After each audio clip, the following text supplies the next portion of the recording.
नमस्कार. आज आपण साधन व्यक्ती पदाची भरती कशी होईल आणि त्या संदर्भात कोण कोण काय काय काम करतोय हे सांगणार आहोत. मित्रांनो, साधन व्यक्ती पदासाठी 1 ते 2 गट कार्यरत आहेत. त्या 1 ते 2 गटांची जी मागणी आहे ती रास्त आहे की नाही हे आता काही दिवसात समजणारच आहे. परंतु बऱ्याच लोकांना साधन व्यक्ती पद कशासाठी आहे आणि त्याची भरती कशी होणार आहे, त्याचं क्वालिफिकेशन काय आहे हे माहिती नाहीये. मित्रांनो, साधन व्यक्ती पद म्हणजे काय तर शालेय केंद्र शाळेमध्ये केंद्राच्या ठिकाणी एक शिक्षक नेमला जाणार आहे जो साधन व्यक्ती असेल. तो इतर शिक्षकांना ट्रेनिंग देणार आहे इंग्रजीची, जेणेकरून इंग्रजीचे जो ज्ञान आहे तो डेव्हलप होईल. जर तो ट्रेनिंग देणारा शिक्षक असेल, तो जर पवित्र पोर्टल शिक्षक भरतीमधनं जर केला, आता जशी भरती चालू आहे आपली देण्यासाठी जिल्हा परिषदची किंवा संस्थेची, त्याच भरतीच्या बेसिकवर तो पण जर शिक्षक भरला तर तो इतर शिक्षकांना काय ट्रेनिंग देईल हा पहिला प्रश्न येतो. जर तसं भरणार असतील तर मग ह्या शिक्षकांमध्ये आणि त्या शिक्षकांमध्ये काय फरक असेल हा दुसरा प्रश्न येतो. आणि ज्या अर्थाने शालेय शिक्षण विभागाने शासन निर्णय काढून 13/10/2023 आणि 13/2/2024 कोर्ट ऑर्डर दिली, त्या कोर्टाच्या ऑर्डरमध्ये पण नमूद केलेलं आहे आणि 13/10/2023 GR मध्ये पण सांगितलेलं आहे की साधन व्यक्ती पदासाठी आम्ही पहिले परीक्षा घेणार आहोत. पण त्या परीक्षेत पात्र कोण असणार आहेत तर पहिल्यांदा जे शिक्षक लागलेले आहेत ती लोक. प्रत्येक शिक्षक लागलेले आहेत त्याच्यामध्ये सुद्धा क्वालिफिकेशन लावलेलं आहे. पहिलं प्राधान्य कोणाला असणार तर संपूर्ण शिक्षण ज्याचं पूर्णपणे इंग्रजी माध्यमातून आहे त्याला पहिलं प्राधान्य असेल. त्याच्या खाली येतोय त्याचं शैक्षणिक शिक्षण म्हणजे त्याचं 11-12वी किंवा 1ली ते 15वी पर्यंत किंवा 1ली ते 12वी पर्यंत शिक्षण इंग्रजीचं आहे त्या, आणि त्याचं व्यावसायिक क्वालिफिकेशन जे कुठल्याही माध्यमातून असेल, D.Ed किंवा B.Ed, त्याला संधी मिळणार. तिसरी संधी मिळणार आहे त्याचं 12वी पर्यंत शिक्षण इंग्रजी माध्यमातून असेल. 12वी नाही तर 12वी पर्यंतचे शिक्षण इंग्रजी माध्यमाचे असेल आणि व्यावसायिक शिक्षण हे मराठी किंवा इतर माध्यमाचं असेल तर त्यांना संधी असेल. त्याच्यानंतर आहे 10वी पर्यंतचं शिक्षण आणि त्याचं व्यावसायिक शिक्षण आणि ह्याचं कुठल्याही माध्यमातून चालेल.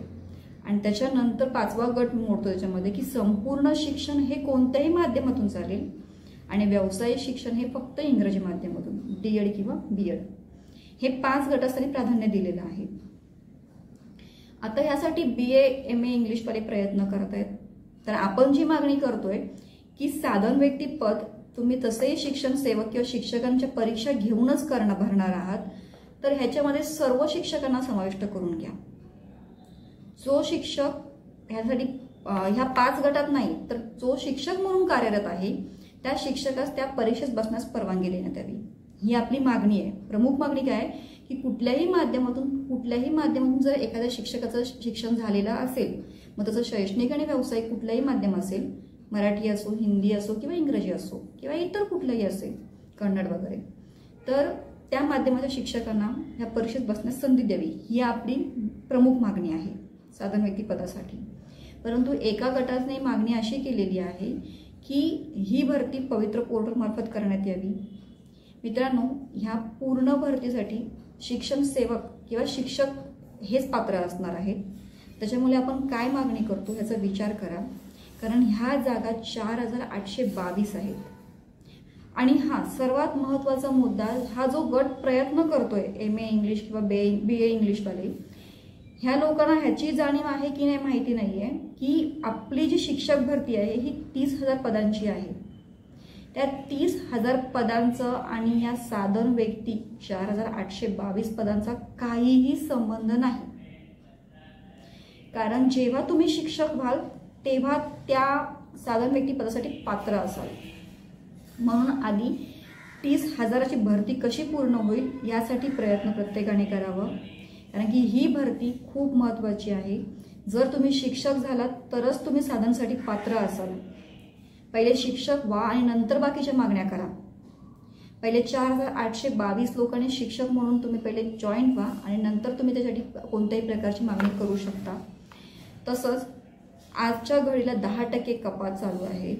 तसंच साधारण व्यक्तीचे 4822 ज्या अर्थाने आपण चुकीच्या मागण्या करतोय की ते साधारण व्यक्ती म्हणून भरा, तर असं जर भरता येणार नाहीये, कारण की कोर्टाची ऑर्डर पण आहे आणि तो GR पण आहे।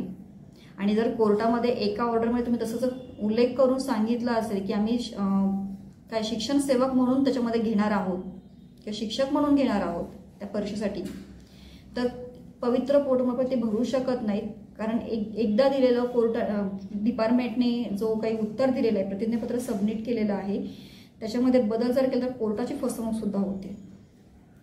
त्यांच्या जर शालेय शिक्षण विभाग एकाच ह्याच्यावर गोष्टीवर जर ठाम असू शकत नसेल, तर ते असं प्रत्येक टायमाला मागणी बदलता येत नाही किंवा प्रत्येक टायमाला त्याचं उत्तर बदलता येत नाही। त्याच्यामुळे त्यांनी सांगितलेलं आहे की शिक्षण सेवक किंवा शिक्षक जे असतील त्यांनाच त्या परीक्षेत बसण्याची परवानगी असेल। तर आपण आधी शिक्षकांच्या ज्या 30,000 जागा आहेत त्या सर्व आधी भरण्यासाठी प्रयत्न करूया आणि मग साधनसाठी लढूया, हे सर्वात बेस्ट ठरेल आपल्यासाठी। आणि दुसरा मुद्दा असा आहे की ज्या काही चुकीच्या मागण्या होत आहेत आतापर्यंत शिक्षक भरतीमध्ये खूप साऱ्या चुकीच्या मागण्या, म्हणजे भरतीच चुकीच्या पद्धतीने होत आहे हे आपल्या प्रत्येकाला माहिती आहे। त्याच्यामुळे हात जोडून मेन शालेय शिक्षण विभागाला विनंती आहे की कोणीही कुठलीही मागणी केली तर कृपया करून शहानिशा पडताळणी करा आणि मगच त्या मागणीचा काहीतरी विचार करा, कारण की उठून सुटून मागण्या करणारे उमेदवार भरपूर आहेत, स्वार्थापोटी काही मागण्या करतात। आणि आज जे प्रामाणिक उमेदवार जे गावोगावी राहत आहेत, ज्यांना येऊ शकत नाहीत, आयुक्तांपर्यंत येऊ शकत नाहीत, मंत्रालयापर्यंत येऊ शकत नाही, काही विद्यार्थ्यांकडे पैसे नसल्यामुळे कोर्टात जाऊ शकत नाही, अशा उमेदवार प्रामाणिक उमेदवारांना अन्याय होतोय।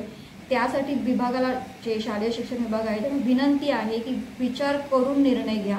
आज प्रामाणिक गट तुमच्याकडे खूप असं आशेने बघत आहे। धन्यवाद।